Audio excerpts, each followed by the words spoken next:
दोस्तों आज हम बात करेंगे एक ऐसे मंदिर के बारे में जहां विराजमान भगवान श्री कृष्ण की मूर्ति को आप एकटक 2 मिनट से ज़्यादा नहीं देख सकते। अगर आप देखेंगे तो आपके साथ कुछ ऐसा होगा जिसका अंदाज़ा भी आप नहीं लगा सकते। ये मूर्ति कहां से आई और यहां पर कैसे स्थापित हुई, इसके बारे में कोई भी पुख्ता प्रमाण नहीं है। नमस्कार दोस्तों, आपका स्वागत है अद्भुत टीवी इंडिया यूट्यूब चैनल में। और आज हम बात करेंगे भारत के सबसे रहस्यमय बांके बिहारी जी मंदिर के उन रहस्यों के बारे में जिसे आज तक कोई नहीं सुलझा सका। दोस्तों इस वीडियो को पूरा देखिएगा ताकि आपको पूरी बात का पता चल सके।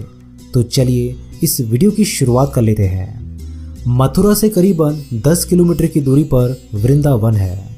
वृंदावन भगवान श्री कृष्ण की क्रीड़ा स्थली है। यहीं की कुंज गलियों में भगवान श्री कृष्ण ने तमाम लीलाएं की है। इसी वृंदावन में राधा और कृष्ण का बांके बिहारी जी का मंदिर बना हुआ है।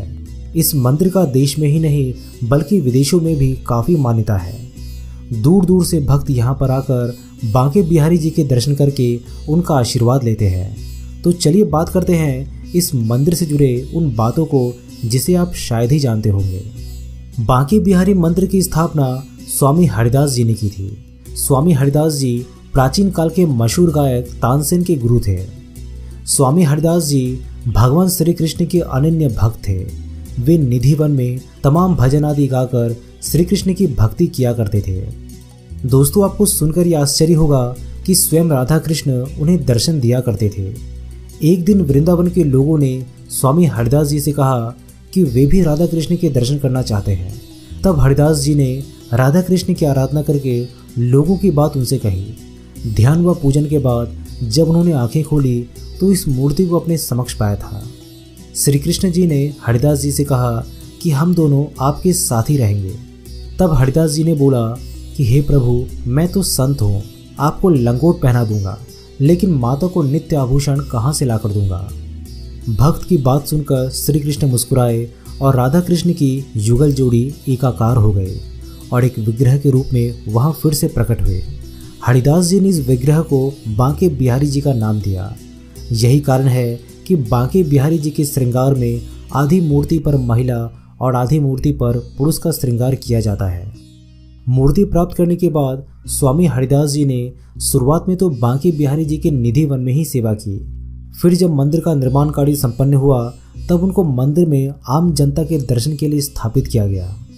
दोस्तों आपको जानकर ये हैरानी होगी कि सिर्फ बांके बिहारी जी की मूर्ति के आगे हर 2 मिनट के अंतराल पर पर्दा लगाया जाता है। इसके पीछे मान्यता है कि बांके बिहारी जी लाल बहुत नटखट है। कोई सच्चे दिल से अगर उनसे नज़रें मिला लेता है तो वे उनके साथ ही चले जाते हैं। बांके बिहारी जी सिर्फ प्रेम के भूखे हैं। वही मान्यता है कि वे भक्त की भक्ति से वशीभूत हो जाते हैं। इसीलिए इस मंदिर में आकर आंखें बंद करके पूजा नहीं की जाती, बल्कि बांके बिहारी जी की आंखों में आंखें डालकर उन्हें निहारा जाता है। कहा जाता है कि बांके बिहारी जी की मूर्ति में ऐसा आकर्षण है जो भक्त को अपनी ओर खींच लेता है और उसकी आंखों से स्वयं आंसू झरझर गिरने लगते हैं। बांके बिहारी जी मंदिर का सबसे दिलचस्प तथ्य ये है कि यहाँ परिसर में कोई भी शंख या घंटी नहीं है, क्योंकि भगवान को इन उपकरणों की आवाज़ें पसंद नहीं है। यहाँ भगवान का दिव्य आवाहन राधा नाम के शांतिपूर्ण मंत्रों के साथ किया जाता है। बांके बिहारी मंदिर पूरे साल भर भक्तों की भीड़ से भरा हुआ होता है। इस मंदिर में आकर भगवान श्री कृष्ण के भक्तों को अद्भुत शांति और आनंद की प्राप्ति होती है। भगवान श्री कृष्ण को बांके बिहारी नाम स्वामी हरिदास जी ने दिया था। अब आपके मन में ये सवाल उठता होगा कि बांके बिहारी जी की इस प्रतिमा को आखिर बांके बिहारी नाम क्यों दिया गया। भगवान श्री कृष्ण की हर मुद्रा को बांके बिहारी जी नहीं कहा जाता, बल्कि 3 कोण पर झुकी वाली मुद्रा वाले श्री कृष्ण को बांके बिहारी के नाम से पुकारा जाता है। 3 कोण यानी होठों पर बांसुरी लगाए, कदम के वृक्ष पर कमर टिकाए और एक पैर में दूसरे को फंसाई हुई मुद्रा में श्री कृष्ण को बांके बिहारी जी कहा जाता है।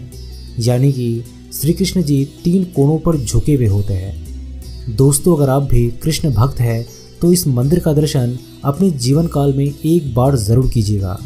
यहाँ तक कैसे पहुँचे और कहाँ ठहरे और यहाँ देखने लायक और कौन सी जगह है, इससे जुड़ी तमाम जानकारियाँ हमने आपके लिए इस वीडियो के डिस्क्रिप्शन बॉक्स में मेंशन कर दी है। मैं हूं आपका दोस्त प्रदीप, जल्दी मिलता हूं आप सभी के साथ एक नए वीडियो के माध्यम से। तब तक के लिए अपना ख्याल रखिएगा।